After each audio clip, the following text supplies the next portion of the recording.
The throne room of Velshara was built to impress. The walls were made of black stone that shone like glass.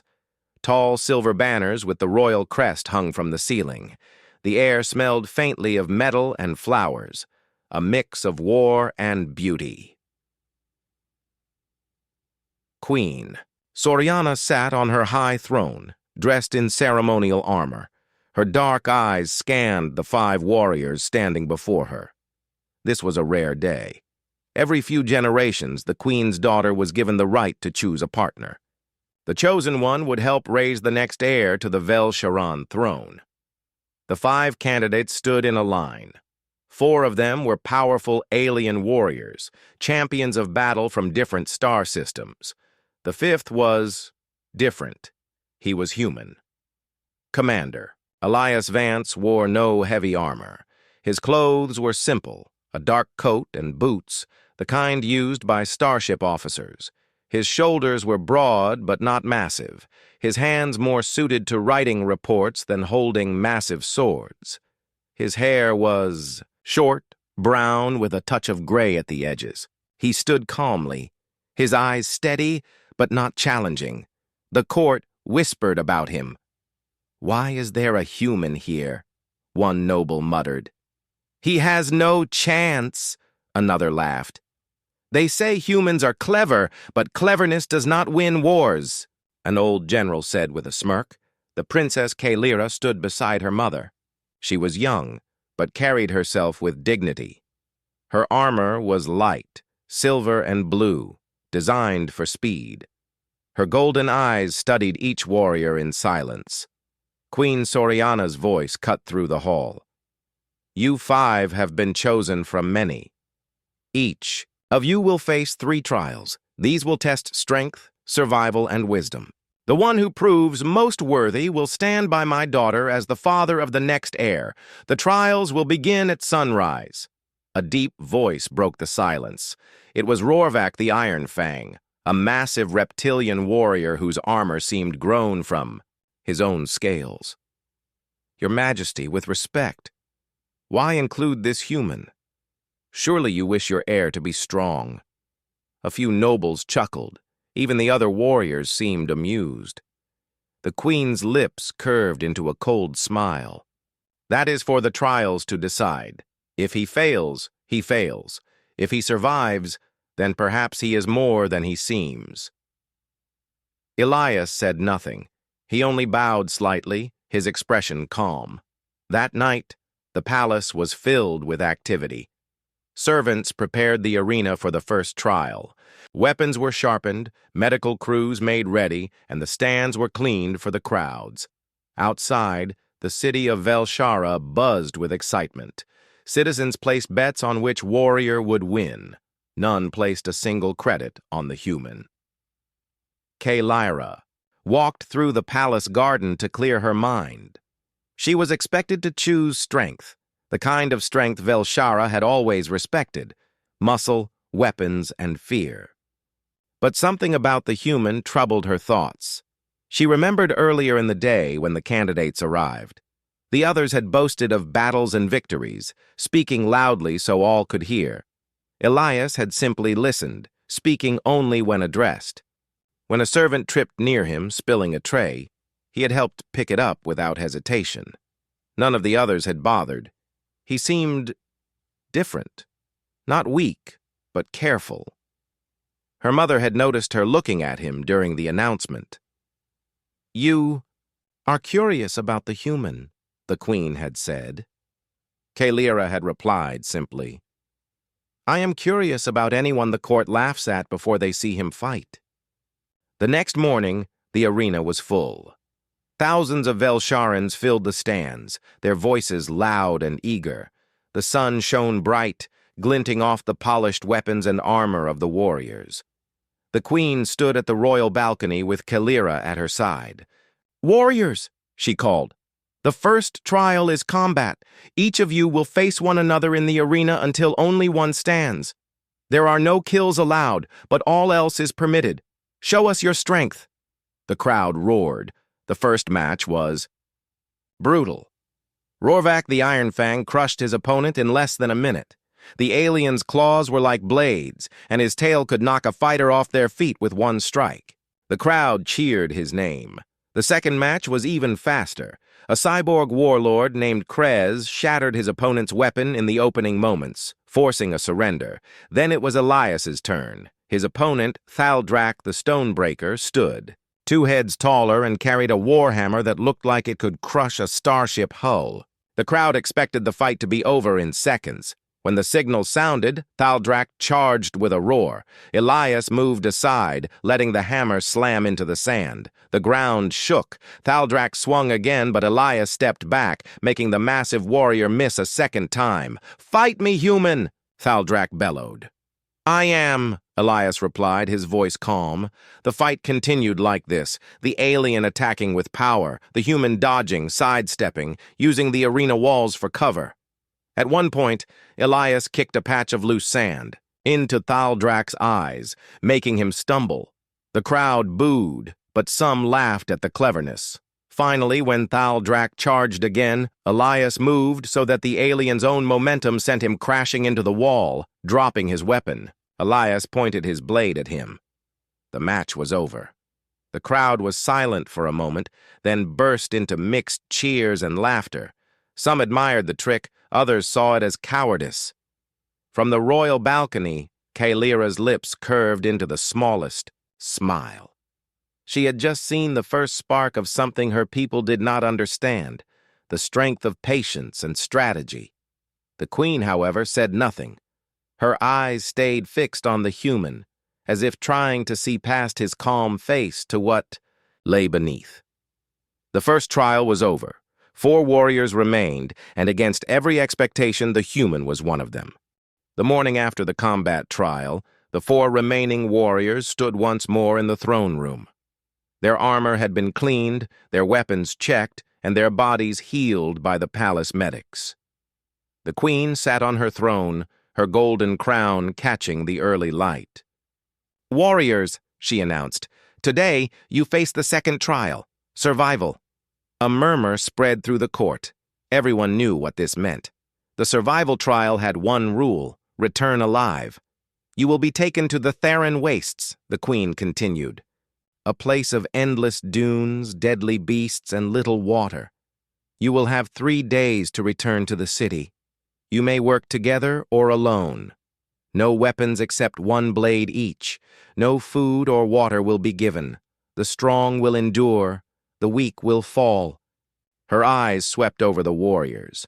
Rorvak the Ironfang, Krez the cyborg warlord, Vashira the swift huntress, and finally, the human, Elias Vance.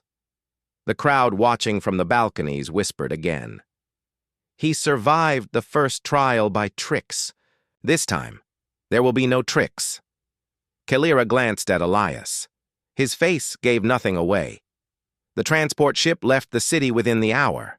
It flew over green hills and silver rivers until all life vanished below, replaced by golden deserts stretching beyond the horizon. The heat shimmered in waves. The ship landed on a rocky plateau in the middle of the Theran Wastes. The warriors stepped out, the sun already burning hot above. The air was dry, tasting of dust. A palace official gave the signal. "The trial begins now." Rorvak snarled and leapt down the rocks, already running across the sands. Krez activated small boosters in his armor and sped toward the distant dunes. Vashira moved with the grace of a desert cat, heading toward the shadow of a ridge. Elias did not run. He walked to the edge of the plateau, scanning the horizon slowly. His eyes searched not for the city, but for signs of water, shelter, or movement. Only when the other warriors had vanished into the heat did he start moving. The desert tested them quickly. The heat made the air feel heavy, and the sand shifted beneath every step. By midday, Rorvak was chasing a massive sand beast, thinking its meat and blood could keep him alive. Krez hunted small lizard-like creatures, using his mechanical arm to crush them easily. Vashira tracked the faint scent of an underground water source. Elias found something else, a group of desert scavengers, small 6-legged creatures with sharp teeth, watched him from a distance. When they tried to circle him, he crouched low, speaking softly. The words meant nothing to them, but his tone was calm, not threatening. He dropped a piece of his leather glove onto the sand and stepped back. The leader sniffed it, curious. It took time, but eventually the creatures allowed him to walk among them. They did not attack.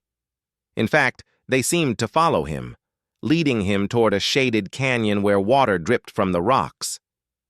He filled his flask slowly, knowing the others might be searching blindly. By the second day, the desert began to claim its price.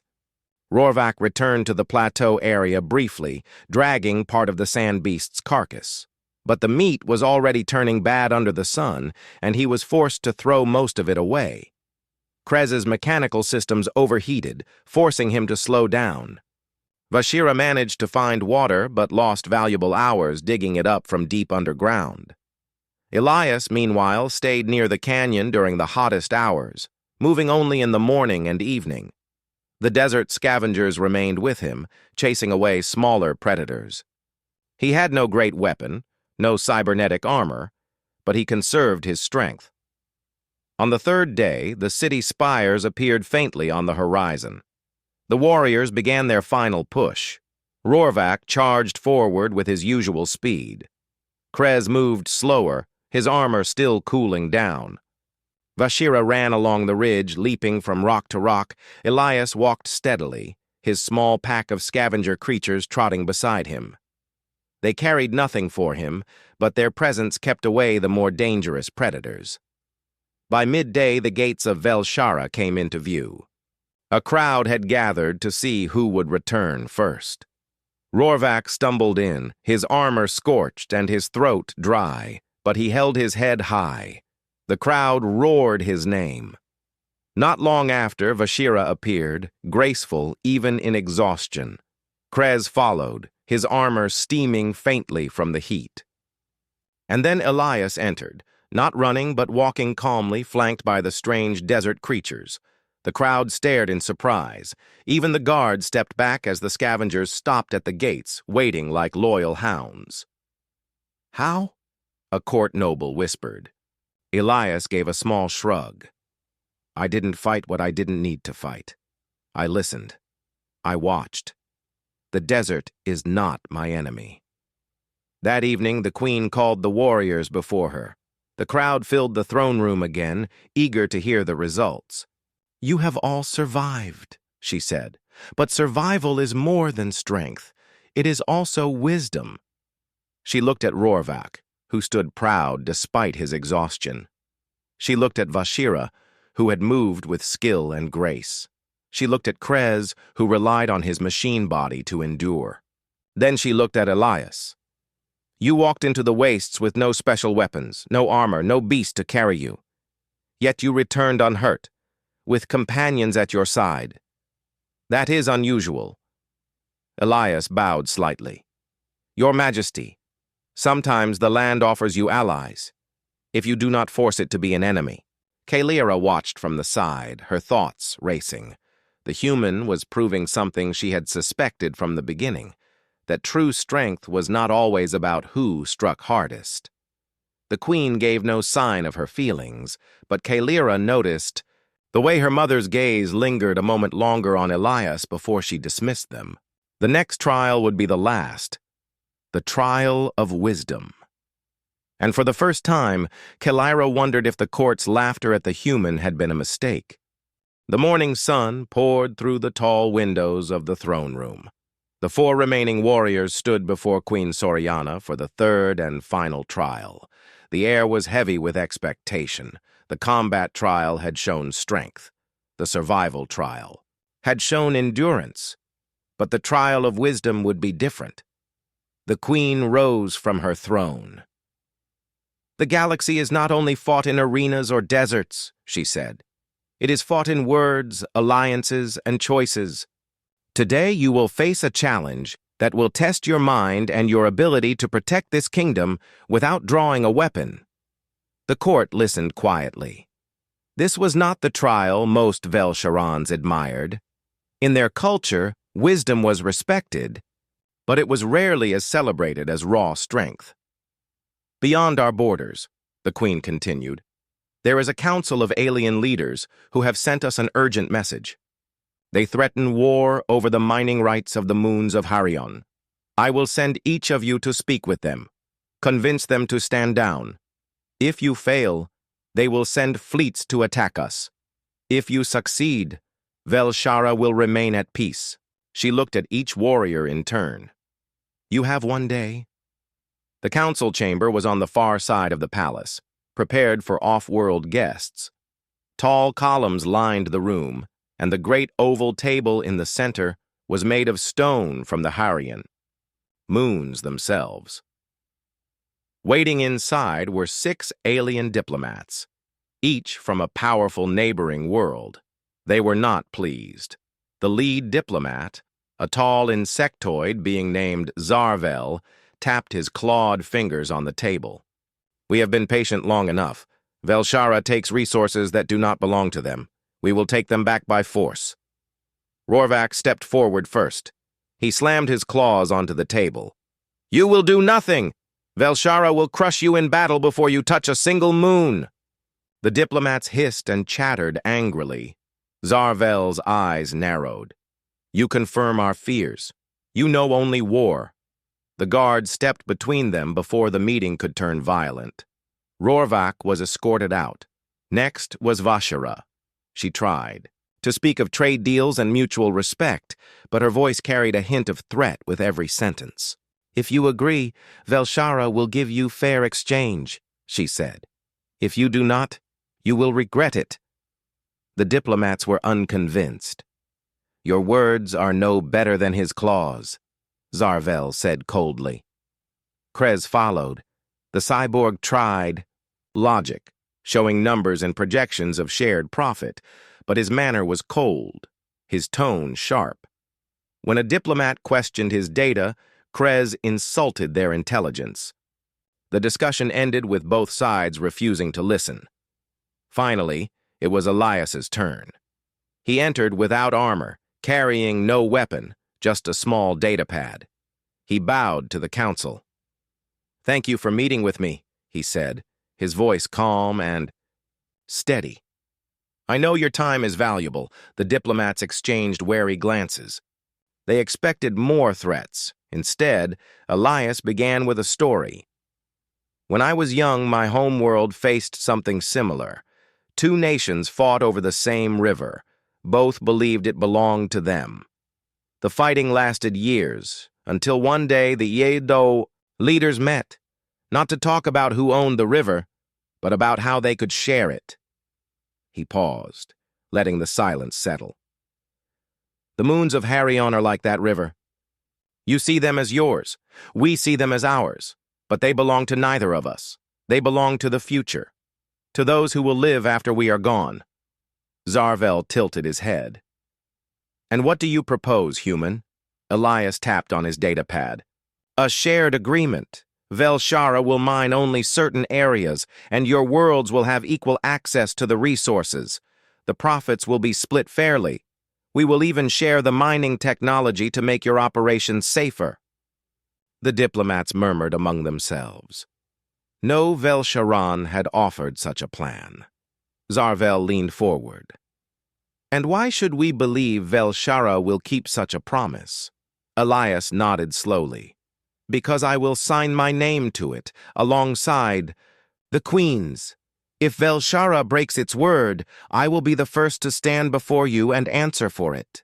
The room was silent for a long moment. Then Zarvel's mandibles twitched into what, for his kind, was a smile. You speak with respect. You listen before you answer. This is unusual. The other diplomats nodded. At last, Zarvel said, We will accept this agreement. War is unnecessary. That evening, the Queen sat in her private chamber with Kalira at her side. The results had been reported. 3 warriors had failed to prevent war. Only Elias had succeeded. The moons of Harion would now be shared peacefully, with trade and cooperation instead of fleets and weapons. The Queen was silent for a long time. Finally, she said, He is clever. Cleverness can be dangerous, Kalyra answered softly, or it can save lives without losing a single soldier. The queen looked at her daughter with sharp eyes. You are starting to favor him.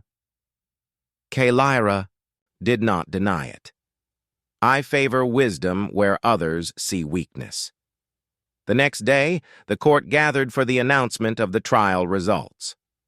The queen spoke clearly so all could hear. The trial of wisdom has ended. 3 failed, 1 succeeded, and so the human, Elias Vance, stands as the victor of this challenge. The crowd's reaction was mixed.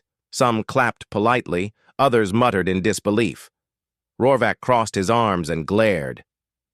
Krez's mechanical eyes narrowed in cold annoyance. Elias bowed respectfully, showing no sign of pride or mockery. The queen's voice carried across the hall. 3 trials have been completed.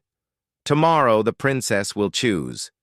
Kalyra felt the eyes of the court on her, but she did not flinch. She had seen the others fight, survive, and speak. None had done all 3 the way the human had. She knew her choice. The grand hall of Velshara was more crowded than ever. Nobles, generals, merchants, and foreign guests filled every seat. The walls were decorated with golden banners, and the air buzzed with excitement and tension. Today was the day. The queen sat on her throne, her armor polished, her crown gleaming. Beside her stood Princess Kalyra, wearing ceremonial robes in deep blue. Her face was calm, but her golden eyes studied the crowd with quiet focus. Before them stood the 4 warriors who had survived the trials. Rorvac the Iron Fang, undefeated in strength, feared across the galaxy. Vashira the Huntress, swift and skilled, admired by the nobles. Krez the Warlord, half-machine, powerful and calculating. Elias Vance, the human who had surprised everyone by surviving all 3 trials. The queen rose, her voice carrying across the hall. 3 trials have tested these warriors: combat, survival, and wisdom. Today, my daughter will choose the one who will stand by her side and help raise the next heir to Velshara. The crowd leaned forward. Princess Kalyra, the queen said, turning to her daughter, make your choice. The hall went silent. Kalyra stepped forward, her robe flowing behind her. She walked slowly, looking at each warrior in turn. Rorvac stood tall, his scaled armor shining under the light. Choose me, he rumbled. I will give you an heir as strong as steel. None will dare threaten our people. Vashira's golden hair caught the light as she spoke. I can run with you through the stars. I can hunt beside you and bring glory to your name. Krez's mechanical voice hummed. I offer more than strength. I offer strategy. With my guidance, our enemies will fall before they even strike. Finally, Kalyra stood before Elias. He said nothing. He only met her gaze, his eyes calm, as they had been since the first day. The court waited for her to pass him by, to choose one of the others. But instead, Kalyra turned to face the queen. She knelt on one knee, pointing toward Elias. I choose him, she said clearly. The human. A shocked murmur spread through the hall. Some nobles gasped, others laughed in disbelief. Rorvac snarled, his tail lashing the floor. You would choose him? He is weak. He hides behind tricks. Vashira shook her head, her voice sharp. This is madness. The human will not protect you. Krez's mechanical eyes glowed red. He is clever, yes, but cleverness is not enough to rule. Kalyra rose, her gaze steady. Strength is not only in muscle or weapons. Strength is in protecting what you love, in finding a way forward without needless bloodshed. I have seen him fight with skill, survive without wasting life, and bring peace where others would bring war. That is the strength Velshara needs. The queen's face revealed nothing, but her voice was cold. "You understand the weight of your choice?" "I do," Kalira replied. The queen stood in silence for a long moment. The hall waited for her judgment. At last she spoke. "Very well. By tradition, the princess has the right to choose. The human shall be her chosen." The crowd erupted in mixed reaction. Cheers from some, outrage from others. The sound filled the hall like a storm. Rorvac stormed out without bowing. Vashira left in silence, her expression hard. Krez lingered for a moment, his red eyes locked on Elias. "Enjoy your victory, human," he said softly. "But know this, you will be tested every day." Elias met his gaze. "I expect nothing less." That night, the palace was quieter. The formal celebrations would happen in a week, but tonight was for private reflection. Elias stood in the palace garden, looking out over the city lights. He had not expected to be chosen. In truth, he had been ready to return to his duties as a diplomat and leave Velshara behind. Kalira approached, her steps soft on the stone path. "You are thinking of leaving," she said. "I was," Elias admitted. "But you've made that complicated." She smiled faintly. "You were never here to impress them. You were here to change them." Elias turned toward her. "And you? Why risk the anger of your people for me?" "Because they already know how to fight," Kalira said simply. "They do not know how to build peace. I will need someone who does." In the royal chambers, the queen watched them from a high balcony. A trusted advisor stood beside her. "Your Majesty," the advisor said quietly, "this choice could weaken our image in the galaxy. A human as the father of the next heir will be seen as a soft decision." The queen's eyes stayed on Elias. "Or it could make us unpredictable, and unpredictable enemies are dangerous to challenge." The advisor hesitated. "You approve?" The queen's lips curved slightly. "I neither approve nor disapprove. I will watch. If the human fails, I will be the first to end this alliance. If he succeeds—" She let the sentence fade, her gaze sharp. The next day, news of the princess's choice spread across the galaxy. On distant worlds, leaders discussed the strange decision. Some mocked Velshara for allowing a human to rise so high in their court. Others wondered if this was a clever political move they could not yet see. Elias woke to find his name already carried across 100 news channels. He ignored most of it. There was work to be done. Kalira joined him for the morning council meeting. It was their first step toward ruling together, not in name, but in practice. As they walked into the chamber, Elias felt the eyes of every noble, every general, and every merchant upon him. He had won the trials. Now, he would have to prove every single day that the princess's choice had been the right one. It had been 3 weeks since Princess Kalira chose Elias Vance as her partner. The city of Velshara was buzzing with excitement and suspicion. Many nobles still whispered behind closed doors, doubting a human could lead alongside their princess. Elias, however, did not notice the whispers. He focused on learning the ways of the court, understanding the needs of the people, and preparing for unexpected challenges. Kalira often watched him quietly, noting how he listened, learned, and acted without pride. One morning, alarms echoed across the city. The air shimmered with urgency. A small fleet of warships had appeared on the horizon, unannounced. Their banners were foreign and ominous. "They come for the moons of Harion," a royal advisor said, worry lining his face. "They do not respect our treaties." The court erupted into panic. Rorvac and Krez were summoned to prepare the defenses, while Vashira led scouts to the outskirts. But the queen's gaze remained fixed on Elias. "You have navigated diplomacy before," she said. "You must now do more than survive. You must protect our people without starting a war." Elias nodded. "Understood." Elias and Kalira hurried to the War Council. The room was filled with generals and advisors, all speaking at once.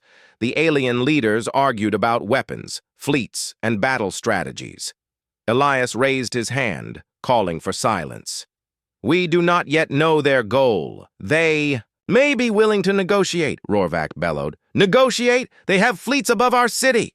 They will destroy us if we hesitate." Elias remained calm. "We prepare defenses, yes. But first, I will contact their commander. If we strike first, we guarantee war. If we speak first, we may prevent bloodshed." Kalira looked at him, impressed. "Go. I trust you." Elias activated the communication device and sent a secure message to the approaching fleet. Within minutes, a reply came. The commander's voice was cold and mechanical. "Velshara has taken what is ours. We demand surrender or face destruction." Elias replied evenly, "We do not seek war. Let us meet halfway. I propose a neutral location, with a representative from your fleet and one from Velshara, to discuss the moons. No ships will fire while we speak." The alien commander hesitated. "If this is a trick—" "It is not a trick," Elias said.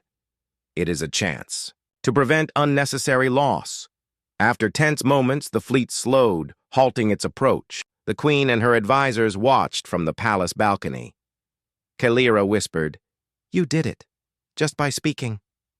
Elias shook his head. "Not just speaking, listening too. They want respect and fairness, not fear." The meeting took place in the neutral valley beyond the city. The alien commander arrived with 10 ships, heavily armed but cautious. Elias stepped forward alone, unarmed, and bowed slightly. Kalira stayed behind the line of soldiers. The alien commander studied him. "Human," he said, "you have led your princess's people to this point. Why should we believe you are sincere?" Elias looked him in the eye. "Because I do not speak for myself alone. I speak for every person in Velshara, and if I betray their trust, I will answer to them, not to you." For hours, they debated, questioned, and tested each other. Elias never raised his voice. He never threatened. Instead, he found common ground, shared needs, mutual benefits, and compromises that allowed both sides to claim victories. By sunset, the alien commander agreed to a new treaty. Velshara would retain controlled mining rights on Harion, while the alien fleet would gain equal access under strict monitoring. No blood was spilled. When Elias returned to the palace, Kalira met him at the gates. "You did it," she said, softly. "We only did it because we listened," Elias replied. "Strength is not always in weapons. It is in patience, understanding, and action when needed." The queen approached, her eyes unreadable. "You have proven yourself," she said. "The court will take notice, the galaxy will take notice." The nobles whispered among themselves. Some remained skeptical, but many were impressed. Even Rorvac gave a grudging nod. That evening, the princess and the human walked along the palace gardens. The city glowed below, lights sparkling like stars. "You are different from any warrior I have met," Kalira said. "You do not fight first, but you win anyway." Elias smiled faintly. "Humans have learned that sometimes the mind and heart are stronger than the sword. But I am only effective when someone like you trusts me to act." Kalira stopped, turning to face him. "And I do. I have never doubted you. Not once." For the first time, Elias allowed himself a small sense of pride. Not from victory, not from praise, but from knowing he had protected her people without a single life lost. The next morning, news of the successful negotiations spread across Velshara and neighboring systems. Messages arrived from distant leaders, praising the princess and her human partner. Many were surprised. A human, considered weak by the galaxy, had prevented a war that could have destroyed cities, fleets, and lives. Rorvac approached Elias privately. "You are not like us," he said quietly. "We train for strength. You think differently." "I train differently," Elias replied. "I prepare differently. We all have our strengths. Yours is raw power. Mine is understanding. Together, perhaps we can be unstoppable." The Iron Fang considered this and nodded once. That night, Kaelira looked over the city with Elias. "Tomorrow, we will meet the rest of the council. They will want to know who you are and why I chose you." Elias watched the lights reflect in the river below. "Let them come. I am ready to prove it again, as many times as needed." Kaelira took his hand. "You already have. You saved us today, and that is only the beginning." Above them, the stars shone brightly, silent witnesses to the rise of a human who would shape the future of Velshara and the galaxy. Months had passed since Elias Vance proved himself in the first great challenge to Velshara. The city had grown calmer, the court had settled into a new routine, and yet tension lingered in the background. Many nobles still doubted a human could lead alongside the princess, but those who saw his actions began to change their minds. Princess Kaelira and Elias had become an inseparable team. Where Kaelira acted with courage and decisiveness, Elias offered strategy, diplomacy, and calm reasoning. Together, they had prevented conflicts, reformed trade agreements, and strengthened Velshara's alliances. The queen, however, had remained distant. She observed her daughter and the human from the royal balcony, her eyes sharp and unreadable. "Do you think he will fail?" Kaelira asked softly one evening as they walked along the palace garden paths. Queen Soriana did not answer immediately. Instead, she looked at the city lights, her mind weighing every possibility. "Humans are unpredictable," she said finally. "Their strength is different. They can surprise, and not always in ways we expect." Kaelira smiled faintly. "He has surprised all of us already, in ways we needed." Then came news that tested Elias once more. A rogue faction from the edge of the galaxy had begun raiding Velsharan trade ships. They were not a large army, but swift and ruthless, taking what they wanted before anyone could stop them. The council convened immediately. Rorvac, Krez, and Vashira argued for immediate retaliation. They wanted to strike, to show strength, and crush the rogues before they could attack again. Elias shook his head. "Retaliation may create more enemies than it destroys. We need information first. We need a plan that protects our people while reducing unnecessary loss." Kaelira supported him. "We will listen before we act." The queen watched silently, from her balcony, noting the calm determination in Elias. Elias began his work by gathering intelligence. He studied the rogues' patterns, tracked their ships, and discovered that they were not acting alone. A nearby system supplied them with weapons and supplies. A direct attack would spark a larger war. He proposed a different plan, a combination of diplomacy and strategy. Kaelira would lead a small fleet to protect the trade routes while Elias sent envoys to negotiate with the rogue faction and their suppliers. Many of the council doubted it would work. Rorvac muttered, "You rely too much on words. Blood is clearer." Elias smiled faintly. "Sometimes words are stronger than blood." Within 2 days, Elias had secured a meeting with the rogue leader.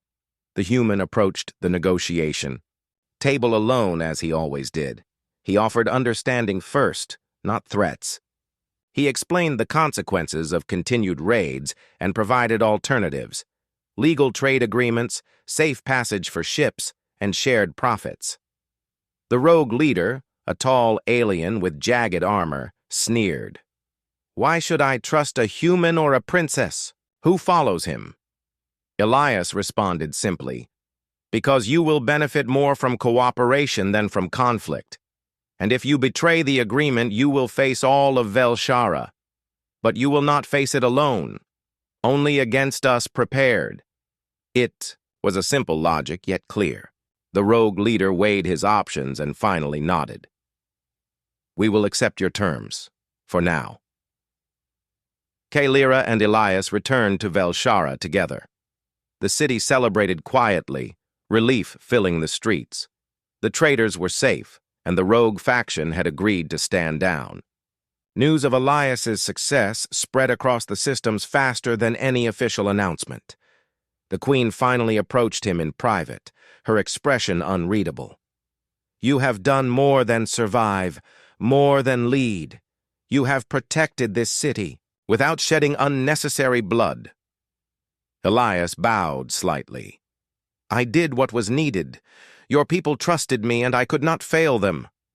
The Queen's eyes softened just slightly. You are not like our warriors, she said. You fight differently, but your strength is undeniable. I will no longer doubt the choice of my daughter.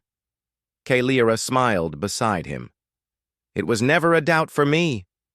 Years passed. Kaelira and Elias became partners not only in leadership, but in life. Their child, the next heir, grew up hearing stories of courage, strategy, and the importance of protecting life. The city of Velshara flourished under their rule. Trade increased, wars were avoided, and the people respected the strength found in wisdom, patience, and understanding. Other civilizations began to take notice. The human who had once been laughed at now inspired diplomats and leaders across the galaxy. Children were told his story, the story of a weak human who had survived every trial, earned the trust of a princess, and reshaped a warrior world. Rorvak, Vashira, and even Krez eventually came to respect him. They saw that strength could take many forms: brute force, speed, strategy, and the human's kind of quiet, steadfast intelligence. One evening, Kaelira and Elias stood on the highest tower of the palace, looking out at the stars. You have changed everything, she said. Elias shook his head. Not me. We. You trusted me. And together we found solutions no one expected. That is the real strength. Humans alone could not have done it, nor Velsharans alone. Kaelira leaned against him, her golden eyes reflecting the distant stars. Perhaps this is the future of our world, learning from each other, not just fighting for dominance. Elias smiled. I hope so, and I believe it will be.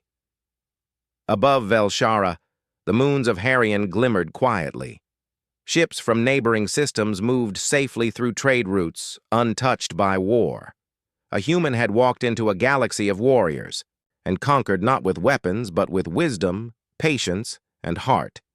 And in every corner of Velshara the story was told, how a princess chose the weak human, and how his quiet courage reshaped the kingdom forever.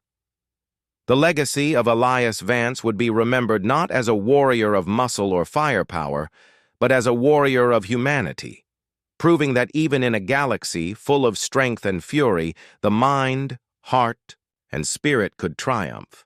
The stars above Velshara twinkled like silent witnesses. A new era had begun, and humanity, once underestimated, had carved its place among the greatest of the galaxy.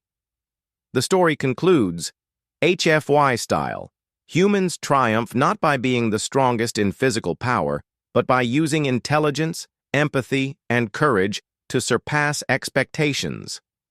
This completes your 6-part HFY Sci-Fi story. If you want, I can now compile all 6 parts into a single, seamless novella ready for reading or sharing, so it